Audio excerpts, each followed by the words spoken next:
ஒன்று சிவன் திருப்பார்கடலில் வந்து இப்போ பிரசன்னமாகிறார். எல்லாரும் துதி பாடுறாங்க சிவனை. தேவதேவ மகாதேவ பூதாத்மன் பூத பாவன அப்படின்னு சொல்லிட்டு எல்லாரும் சிவபெருமானை நினைச்சு துதி பாடுறாங்க. இன்னைக்கு திருவம்பாவை 2வது நாள். சிவபெருமானை எப்படி பாடி அழைக்கிறார் மாணிக்க வாசகர் பாவை பெண்கள் மூலமா? பாசம் பரஞ்சோதிக்கென்பார் அப்பகல் நாம் பேசும்போது இப்போது எப்போதார் அமளிக்கே நேசமும் வைத்தனையோ நேரிழையாய் நேரிழையீர் சீச்சி இவையும் சிலவோ விளையாடி ஏசும் இடமீதோ விண்ணோர்கள் ஏத்துதற்கு கூசும் மலர்பாதம் தந்தருள வந்தருளும் தேசன் சிவலோகன் சில்லை தில்லை சிற்றம்பலத்தே ஈசனார் கண்பார் யாம் ஆரேலோர் எம்பாவாய் அப்படின்னு பாடுறார். எப்படிப்பட்டவன் எம்பெருமான்! கூப்பிட்ட உடனே ஓடி வந்துருவார் இல்லையா சிவபெருமான். ஒரு உதவின்னு கேட்டால் ஓடி வரக்கூடியவர் சிவபெருமான். அதனால எல்லாரும் வாழ்த்தி பாடுறாங்க. வாழ்த்தி பாடின உடனே சிவபெருமான் பார்க்கடலுக்கு வந்துடுறாரு. ஆலகால விஷத்தை எடுத்து குடிக்கிறதுக்கு வந்துடுறாரு. குடிச்சிடுறாரு. அந்த விஷம் தொண்டையிலேயே நிற்குது. அந்த கதை தெரியும் உங்களுக்கு. தொண்டையிலேயே நின்னதுனால அவருக்கு பேர் நீலகண்டன் ஸ்ரீகண்டன்ங்கிற பேரெல்லாம் வந்தது. இந்த இந்திரத்யும்னனுக்கு தானே முதல்ல இந்த கூர்ம புராணத்தை உபதேசம் பண்ணார்னு சொன்னேன் இல்லையா? அந்த இந்திரத்யும்னன் மிகச்சிறந்த விஷ்ணு பக்தர். அதனால அவருக்கு சூரியன் கட்டளையால ஒரு ஸ்பெஷல் ஃப்ளைட் அவருக்கு வருது, விமானம். அதுல ஏறி அவர் தேவலோகம் போறாரு, பிரம்மலோகம் போறாரு. போகும்போது அந்த விமானத்துக்கு பின்னாலேயே யாரெல்லாம் ஃபாலோ பண்ணிட்டு போறாங்க தெரியுமா? தேவர்கள், கந்தர்வர்கள், முனிவர்கள் அப்படின்னு விமானம் பின்னாடி கூட்டம் கூட்டமா போறாங்களாம். அவர் பின்னாடி, அவர் முன்னாடி 1000 ஒளி வருதாம். யாரு முன்னாடி? யார் முன்னாடி வருது? கதையை அருமையா கேட்கிறாரு. உண்மையில அவருக்கு ஒரு கைத்தட்டல் கொடுக்கலாம். இந்திரத்யும்னன் அவ்வளவு அழகா சொல்றாரு. கூட்டம் கூட்டமா வருது. பிரம்மா அவருடைய காலில் விழுந்து வணங்கி அவனை ஆலிங்கனம் செய்து ரொம்ப அழகா அவனுடைய உடல்ல இருந்து ஒரு பேரொளி வருது. அது சூரிய மண்டலத்துல போய் கலக்குது அந்த ஒளி. இங்க ஒரு விஷயம், எந்த ஒரு ஆத்மா, எந்த ஒரு புண்ணிய ஆத்மா பிரம்ம ஞானியா மாறி உத்தராயணத்துல மரணம் அடைகிறானோ அவன் தேவர்களுக்கு சமமாக கருதப்படுகிறவன். சமமாகி அதுக்கான மகிமையை பெற்று சூரிய ஒளியோடு கலந்து வருவான் என்று சொல்லுகிறது வேதம். அப்போ உத்தராயணத்துல மரணித்தா அப்படின்னு சொல்றாங்களே, இந்த உத்தராயணம்னா என்ன அப்படின்னு ஒரு கேள்வி வரும். 2 இருக்கு, உத்தராயணம் தட்சிணாயணம் அப்படின்னு 2 சொல்லுவோம். உத்தராயணம் அப்படின்னா தை மாசத்துல இருந்து ஆனி மாசம் வரைக்கும் இருக்கிறது உத்தராயணம். இந்த உத்தராயணம் பொழுதுங்கிறது தேவர்களுக்கு பகல் பொழுது. சூரியன் வடக்கு நோக்கி நகருமா. தட்சிணாயனம்ங்கிறது ஆடி மாசத்துல இருந்து இப்ப நடந்துட்டு இருக்கிற மார்கழி வரைக்கும் தான் தட்சிணாயனம். அது தேவர்களுக்கு இரவு பொழுது. சூரியன் தெற்கு நோக்கி நகருமாம். அப்போ ஒரு புண்ணிய ஆத்மா பிரம்மஞானியாகி உத்தராயணத்துல மரணம் அடைந்தால் அவன் தேவர்களுக்கு சமமான மகிமையை பெற்று சூரிய ஒளியில் கலந்து விடுவான். அப்படி ஒரு பாக்கியத்தை இந்திரத்யும்னன் பெற்றான். அவனுக்கு தான் முதல்ல பெருமாள் இந்த புராணத்தை சொல்றார். இவ்வளவு சிறப்புகள் இருக்கு. இப்ப சிவபெருமான் கிட்ட போய் சரண்டர் ஆயாச்சு எல்லாரும். சிவபெருமான விஷத்தை குடிச்சிட்டார், அமிர்தத்தை கிடைக்கணும், எல்லா உயிர்களையும் காப்பாற்றணும்ங்கிறதுக்காக.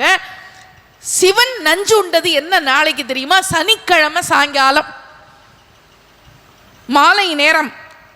எல்லாரும் வேண்டாங்க, ஐயோ சிவபெருமானுக்கு இப்படி ஆயிடுச்சு அப்படின்னு. அவர் மயக்கத்தில் இருந்த அவர் அந்த நேரம், இந்த நேரத்தை தான் சனி பிரதோஷம் என்று சொல்லுவார்கள். பிரதோஷ காலம். அந்த நேரத்தில் சாப்பிடவோ தூங்கவோ விரதம் இருக்கிறவங்க பண்ண மாட்டாங்க.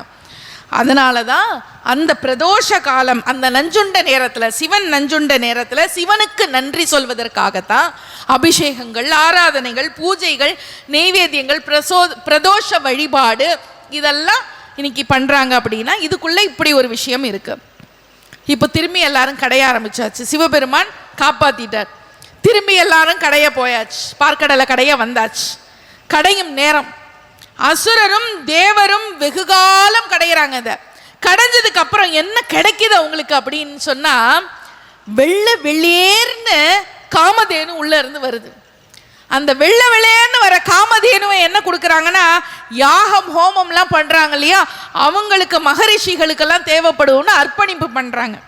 காமதேனு வந்த உடனே எல்லாருக்கும் உற்சாகம் ஆயிடுச்சு, இன்னும் நிறைய வரும்னு கடைய ஆரம்பிக்கிறாங்க. அதுக்கப்புறம் நுரைகள்லாம் வருது. இந்த நுரைகள்லாம் முத்துக்களா மாறினதாம். அதுக்கப்புறம் உச்சைஸ்வரஸ் என்கிற வெள்ளை குதிரை வருது.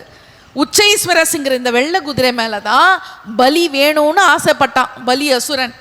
அதுக்கப்புறம் ஐராவதம் என்கிற வெள்ளை யானை வந்தது, வெள்ளை யானை. முன்பு மச்ச அவதாரத்தில் நேத்திக்கு நம்ம பார்த்தோம்.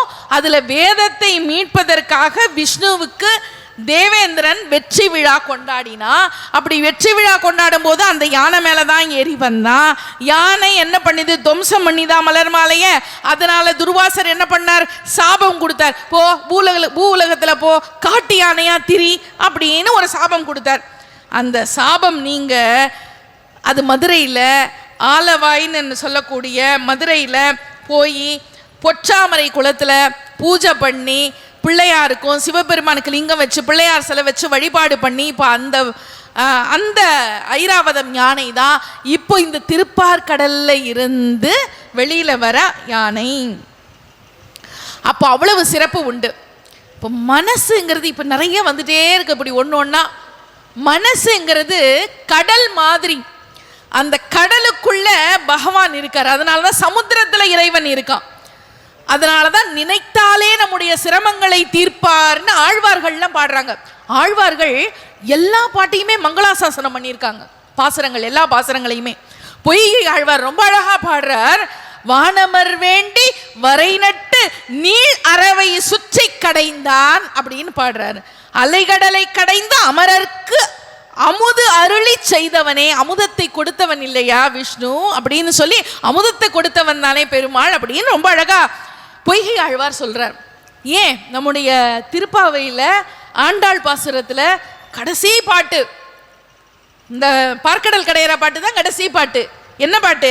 வங்க கடல் கடைந்த மாதவனே கேசவனை திங்கள் திருமுகத்து செய்கிழையார் சென்றிறைஞ்சி அங்க பறை கொண்ட வாச்சை அணிப்புதுவை பைங்கமல தண்டெறியல் பட்டர்பிரான் கோதை சொன்ன சங்க தமிழ் மாலை 30 தப்பாமே இங்கு பரிசுரைப்பார் 2 மால்வரை தோள் செல்வத் திருமாலை பாராட்டுறார். செங்கண் திருமுகத்து செல்வத் திருமாலால் எங்கும் திருவருள் நிறைந்தேலோர் எம்பாவாயின்னு பாடுறார். எங்கும் திருவருள் பெற்று இன்புருவர் எம்பாவாய். செல்வ திருமாலால எல்லா நேரத்திலையும் திருவருள், அவருடைய திருவருள் நமக்கு கிடைக்கும். எப்படிப்பட்டவன் மாதவன் வங்க கடல் கடைந்தவன் ரொம்ப அழகா பாடுறார் திருப்பாவையில. இப்போ எல்லாமே வந்தாச்சு. இப்போ வெள்ளை யானை வந்தாச்சு. அடுத்தது பாருங்க, இப்போ வெள்ளை யானைக்கு சாபம் நீங்க ஐராவதம் வருது. வெள்ளை யானையா பழைய நிறத்தோட வருது. லிங்கத்துக்கு மேற்குல அந்த மதுரையில் ஆலவாயின்னு சொன்ன அந்த இடத்துல லிங்கத்துக்கு மேற்குல காலால தோண்டி ஒரு குளம் அமைச்சது அந்த யானை. அதுக்கு பேரு கஜ புஷ்கரணின்னு பேரு. அங்க ஒரு சிவலிங்கத்தையும் விநாயகரையும் வச்சது இல்லையா, ஸ்தாபிச்சது இல்லையா, அந்த லிங்கத்துக்கு பேரு ஐராவதேஸ்வரர்னு பேரு. அங்க இருக்கிற பிள்ளையாருக்கு பேரு ஐராவத விநாயகர்னு பேரு. இப்படிதான் அந்த இறைவனை அங்க வழிபட்டார்கள்.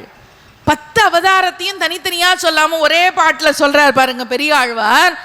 தேவுடைய மீனமாய், மீனமாய்னா மீனாம், ஆமையாய்னா கூர்மம், ஏனமாய் பன்றி உருவம், அரியாய் நரசிம்ம அவதாரம், குரலாய் வாமன அவதாரம், மூவுருவில் ராமனாக 3 ராமராக, கண்ணனாய் கல்கியாய் முடிப்பான் கோயில், சேவலோடு பெடையன்னம் செங்கமல மலர் ஏறி ஊசலாடி பூவனை மேல் துதைந்தெழு செம்பொடி ஆடி விளையாடும் புனல்லரங்கமே அப்படின்னு சொல்லி பெரியாழ்வார் திருமொழியில 10 அவதாரத்தையும் திருப்பி ஞாபகப்படுத்துறார். அப்போ இப்போ ஒரு எத்தனை செல்வங்கள் அந்த பார்க்கடலை கடையும் போது வருது. அடுத்தது கேட்டதை தரக்கூடிய கற்பக விருட்சம் வருது. யானைக்கு அப்புறம் கேட்டதை தரக்கூடிய கற்பக விருட்சம், பாரிஜாத மலர் வருது. பாரிஜாத மலர் எல்லா இடத்துலையும் இருக்காதுல்ல, அங்க இருக்கு. அதை கொண்டு வந்து தேவர்கள்லாம் எடுத்துட்டு வந்தாங்களாம். பாரிஜாத மலர் அரிய பூ அப்படின்னு. அப்சர பெண்கள் வந்தாங்க, அப்சரஸ் அப்படின்னு சொல்லக்கூடிய பெண்கள் வந்தாங்க. இந்திரன் என்ன பண்ணினா இது எல்லாத்தையும் ஸ்வீகரிச்சுக்கிட்டான், எல்லாத்தையும் அபகரிச்சுக்கிட்டான்.